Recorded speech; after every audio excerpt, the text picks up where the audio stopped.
ഉത്തര ശൂലംകുഴി വീട്ടിൽ മാധവൻ തമ്പി മകൻ ബാലചന്ദ്രൻ തമ്പി കൂട്ടിലേക്ക് കയറുക.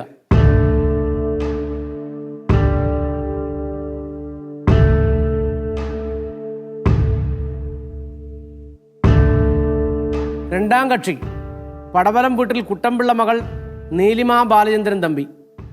ബാലചന്ദ്രൻ തമ്പി വെട്ടിയിട്ടുണ്ട്. നീലിമ കുട്ടമ്പിള്ള കൂട്ടിലേക്ക് കയറുക.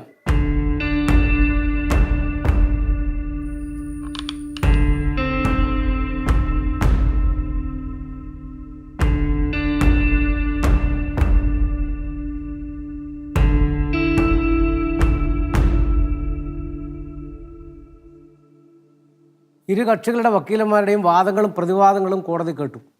അടിപൊളിയായിരുന്നു. ഇന്ത്യൻ നീതിന്യായ വ്യവസ്ഥയിൽ എനിക്ക് അതിയായ വിശ്വാസമുണ്ട് യുവർ ഓണർ. എനിക്ക് ചുമ്മാ യുവർ ഓണർ, കള്ളം പറയട്ടെ, പഠിച്ച കളിയാണ്. കോടതിയിലെ കള്ളപ്പനാടി കള്ളി കള്ളി കള്ളി കള്ളി.